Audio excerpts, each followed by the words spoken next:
All right, Masters of Horror, episode 2 of season 2. This is John Landis's Family.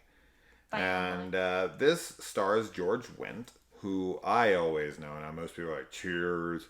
But what I know him from is House, the William Catt House.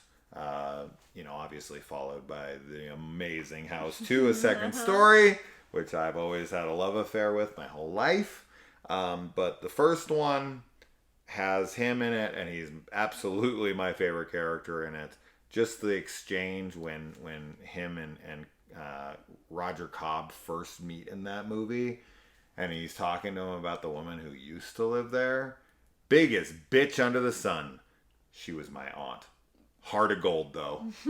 So funny. One of my very favorite exchanges ever. So, anyways, look at that. Heart of gold. Just Heart of gold. Just wrote it out. It's just so funny. Biggest bitch under the sun.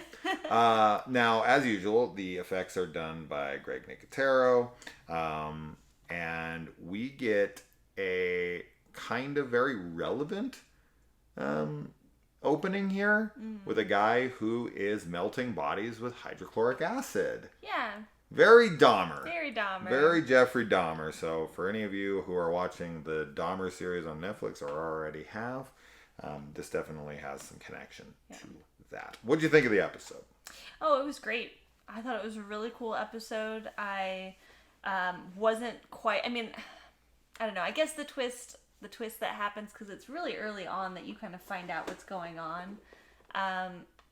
I realized something was happening before then, just because of the framing of certain things, which I guess we're talking about spoilers anyway. So the family that he has, obviously, he's killed all these random people, which that is actually the part that I like the best about this, because I thought that he was killing his actual family. Yeah. And the fact that he's literally so psychotic and delusional that he's just finding these strangers and adding them to his family. Yeah, he's not Norman Bates. It's not like he's carrying his own mom around and she's really his mom. This is just some random old woman who's his grandma. Oh my gosh. Or his mother, I guess.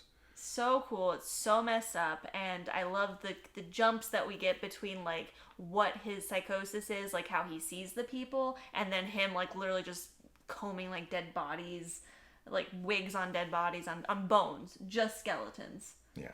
So it's really, really gnarly and really scary.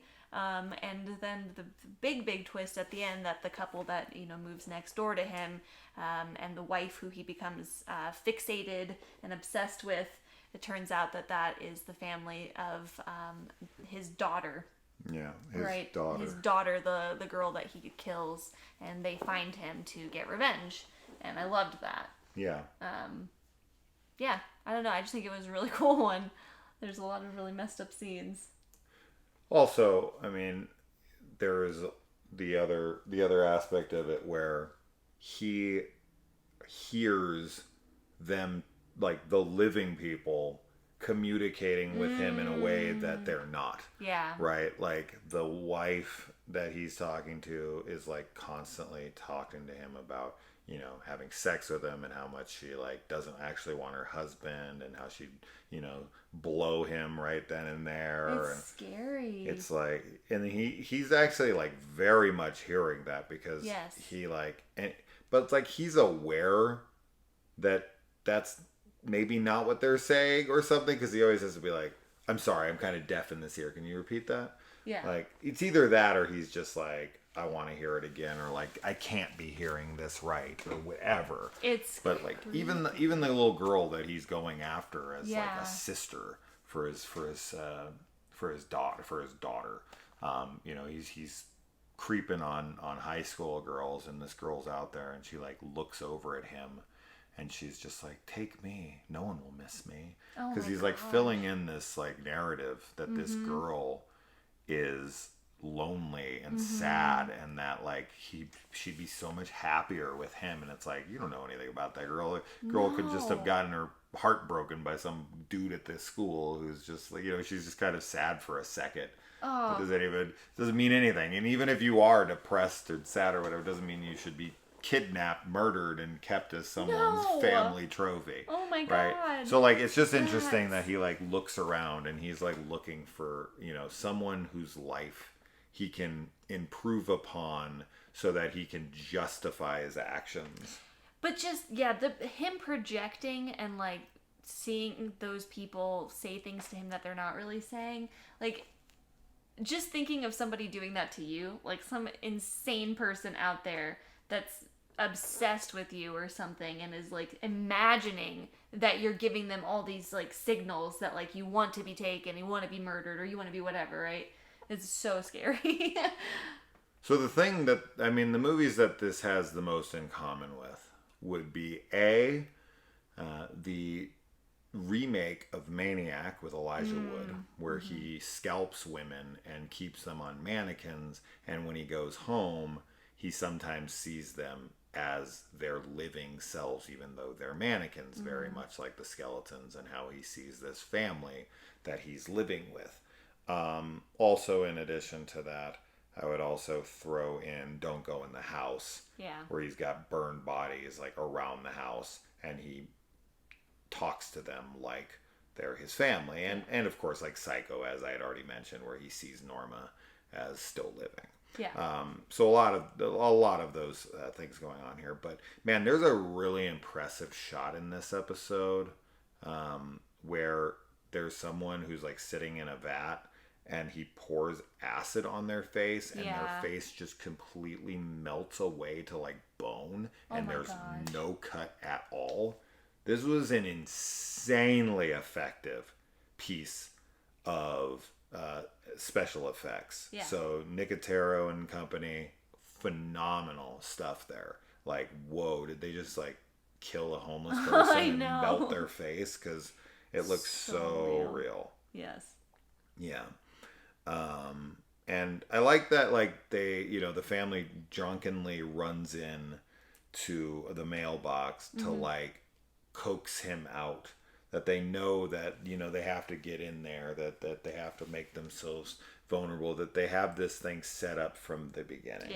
And when they do run into it, they uncover his first wife, who he got rid of because he made her unlikable, because he is not only a psychopath, but he's also a man who gets bored with his pretend wife 100%. And wants to replace her. So he comes up with excuses and has to like break up with them, kill them, and bury them. Yeah, so he even goes through, like, not only does he kill people the first time, but then he also kills his imaginary wife. Sure. Like, it's again, a double murder. It's so messed up. So messed up. He is full-blown psychopath. Yes. I had said originally that this was my favorite episode of this whole show. And after having rewatched it, it's definitely a strong contender. I find this episode to be somewhat quirky and kind of like darkly comedic, but also genuinely scary. Yeah. Because of how psychotic this guy is, and how you know that there are people in the world that actually do stuff like this. Yeah. They crash into his mailbox and he has that thing fixed by morning. Fast. Oh my god, this guy is an amazing mason.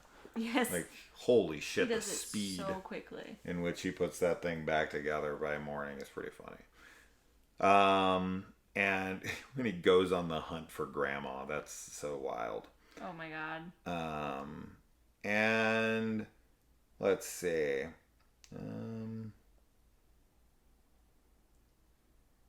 Yeah, he also, it's interesting, like, he's also like, he has a sexual desire for the young daughter that he's trying to abduct. She's like, oh, you can also sneak into my room at night and stuff like that. So like, not only does he want to abduct and murder a child, but he also like has convinced himself that she wants him to like molest her. Yeah, be a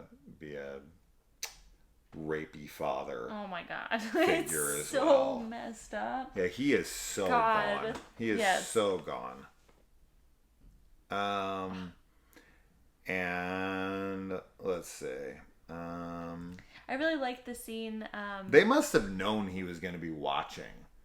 Because when they're in their fights and everything, it's to sell this thing. Yes, So they must yeah. have like a beat on him at all times. I don't know if they have like cameras set up or whatever to like know he's on the property, so they can be like, all right, let's pretend to fight.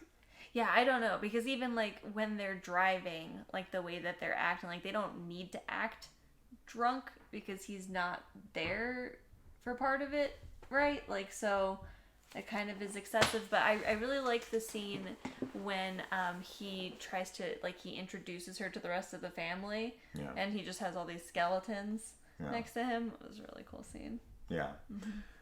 Yeah, I mean, I think they do a good job of hiding the twist in the end because, like, it's very much heavily implied and you believe that he killed her husband. And you keep expecting him to show up as part of the family. Yes. You know, or something along those lines. Or she's going to go down in the basement and see him, like, half melted or something. Oh, my God. And it's like, no, he shows up and is like, no, we faked my disappearance. You know, that stuff's great. So I think that's a great twist as well because it very much tricks you into believing that the killer killed him. Right? Yeah. So really good stuff there. Didn't bore me, so I don't know why I'm yawning.